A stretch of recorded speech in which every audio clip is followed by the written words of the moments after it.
मेरा नाम साइमा है। मैं कराची के एक पुराने मगर पुरस्कुन मोहल्ले में रहती हूँ। हमारा घर रेलवे लाइन के करीब है, वही घर जहाँ मेरे बचपन से लेकर आज तक की सारी यादें बसी हुई हैं। अम्मी का साया तो बहुत पहले उठ गया था, जब मैं सिर्फ 8 साल की थी। वालिद रेलवे में अफसर हैं और हमेशा मसरूफ रहते हैं। मैं उनकी इकलौती बेटी हूँ। अक्सर घर की खामोश दीवारें मुझसे बातें करती हैं। कभी किताबों से दिल बहलाती हूँ, कभी छत पर जा कर आसमान देखती हूँ और कभी सोचती हूँ कि जिंदगी इतनी उदास क्यों है। मेरी पढ़ाई हमेशा अच्छी रही। स्कूल में सब कहते थे कि साइमा बहुत ज़हीन है, मगर पिछले महीने मेरी तबीयत कुछ ऐसी खराब हुई कि पूरा एक हफ्ता बिस्तर पर पड़ी रही। बुखार, कमजोरी और तन्हाई तीनों ने मिलकर मुझे थका दिया था। वालिद इस दौरान ड्यूटी पर थे। जब तबीयत कुछ बेहतर हुई तो मैंने खुद से वादा किया कि दोबारा स्कूल जरूर जाऊंगी। अगले पीर की सुबह जब यूनिफॉर्म पहना और आईने के सामने खड़ी हुई तो एक अजीब सा एहसास हुआ। पता नहीं बुखार ने मुझे कमजोर किया था या मैं वाकई बदल चुकी थी। मेरी आंखों में एक नया अक्स था, जैसे कोई पोशीदा कहानी शुरू होने वाली हो। इस दिन स्कूल पहुंची तो सब हैरान थे। सब पूछने लगे, साइमा तुम कहाँ गायब थी? इम्तिहान करीब है। मैं मुस्कुराकर बात टाल गई, लेकिन जब हमारे उस्ताद क्लास में आए तो उनकी नजरें सैयद ही मुझ पर ठहर गईं। वो मेरी क्लास के सीनियर टीचर थे। उन्होंने मुझे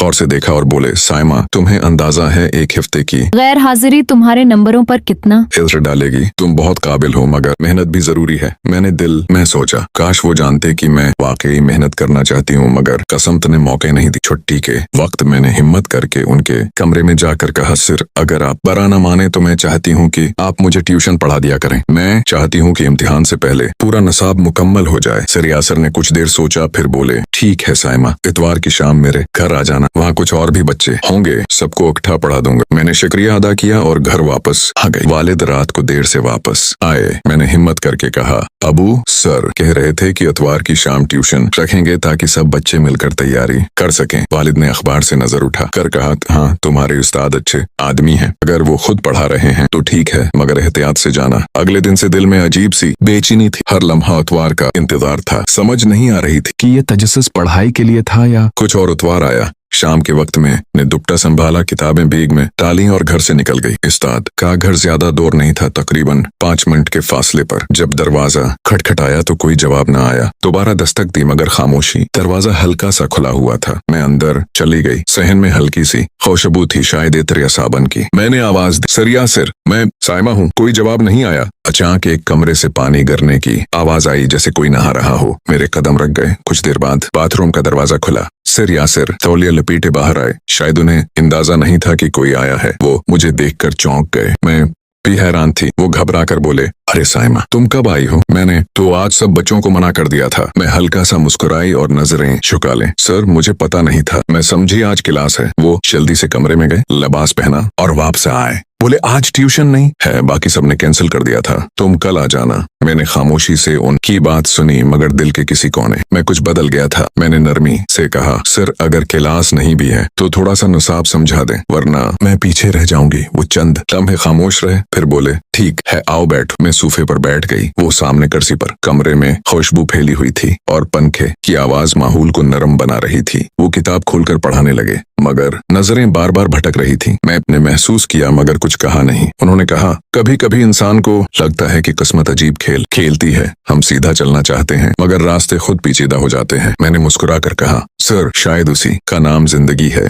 आन के चेहरे पर एक हल्की मुस्कुराहट आई। मैंने इजाजत मांगी। वो बोले, ठहरो, मैं तुम्हें छोड़ आता हूँ। रिश्ते भर खामोशी रही। कभी कभार वो आईने से मेरी तरफ देखते और फौरन नजरें फेर लेते। घर पहुंचकर मैंने वालिद को बताया कि मेरा पांव फिसल गया था, इसलिए सर ने खुद छोड़ा। वालिद मुतमईन हो गए। मैं कमरे में आकर बिस्तर पर लेट गई। छत का पंखा घूम रहा था और जहन में सिर्फ एक चेहरा बार बार आ रहा था, मेरे उस्ताद का। पहली बार लगा जैसे जिंदगी का कोई नया बाब खुलने वाला है, कोई ऐसा सबक जो किताबों में नहीं होता। अगले दिन स्कूल पहुंची तो दिल अजीब सा था। उस्ताद हमेशा की तरह सख्त नहीं लग रहे थे। उनकी नजरें बार बार मेरी तरफ उठती और फौरन झुक जाती थीं। छठी के बाद जब सब जा चुके थे, उन्होंने कहा, साइमा जरा रक्कों में ठहर गई। वो बोले, कल की बात का बुरा मत मानना, कभी कभी इंसान गैर इरादी तौर पर शर्मिंदा हो जाता है। मैंने नरमी से कहा, सिर बुरा मानने जैसी कोई बात नहीं थी, मैं समझ सकती हूँ। इनके चेहरे पर सुकून आ गया। बोले, तुम बहुत अच्छी तालबा हो, अगर चाहो तो मैं तुम्हें रोज 1 घंटा अलग से पढ़ा दिया करूँ। मैंने जल्दी से कहा, जी सर ये बहुत बेहतर होगा। उसी शाम मैं दोबारा उनके घर गई। इस बार वो पूरी तैयारी से थे।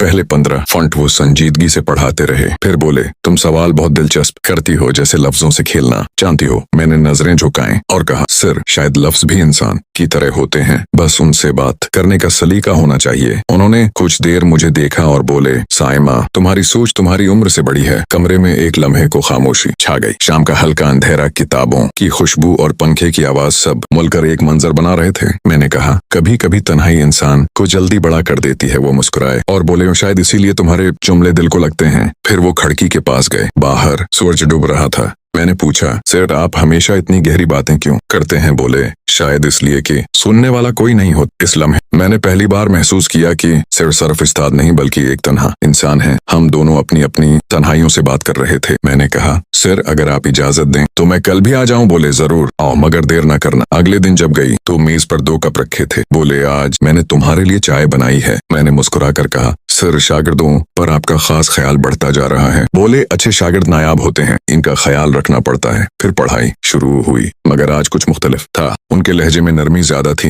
हौसला कम। जब मैं कोई लफ्ज गलत पढ़ती तो वो आहिस्ता से दरस्त कर देते, मगर अंदाज बदल चुका था। खामोशी के लम्हे में उन्होंने कहा, साइमा तुम्हारे वालिद कब वापस आए? कि मैंने कहा, शायद अगले हफ्ते। बोले, अच्छा तो तुम अकेली हो? मैंने कहा, जी मगर अब आदत हो गई है। उन्होंने मुझे गौर से देखा, जैसे कुछ कहना चाहते हूँ मगर कह ना पाए। फिर बोले, जिंदगी में बाज रिश्ते लफ्जों के बगैर भी बन जाते हैं साइमा, बस नजर का एक लम्हा काफी होता है। मैंने किताब बंद की और कहा, सर आप कुछ कहना चाहते हैं? वो मुस्कुराए, नहीं कुछ नहीं, बस तुम पढ़ाई जारी रखो। रात को जब मैंने आईने में खुद को देखा तो आंखों में चमक थी मगर दिल में हल्की सी थकन। इसी रात वालिद ने कहा, बेटी अगले हफ्ते मेरा तबादला लाहौर हो गया है, हम वहाँ जा रहे हैं। अगली सुबह में स्कूल गई। स्टाफ रूम के बाहर खड़ी हुई, उस्ताद अंदर थे। मैंने कहा, सर मैं आपका शुक्रिया अदा करने आई हूँ, मैं लाहौर जा रही हूँ। उन्होंने खामोशी से एक कॉपी निकाली, उसमें एक छोटा सा नोट रखा। बोले, ये तुम्हारा एडमिट कार्ड है और अंदर कुछ लिखा है, इम्तिहान के बाद पढ़ना। लाहौर जाते हुए साइमा ने वो नोट खोला। अंदर सिर्फ एक जुमला लिखा था, हर शागिर्द कभी ना कभी अपने उस्ताद से बढ़ जाता है और यही सबसे बड़ी कामयाबी है। दोस्तों अगर आपको ये कहानी पसंद आई हो तो वीडियो को लाइक करें और मेरे चैनल को सब्सक्राइब जरूर कीजिएगा।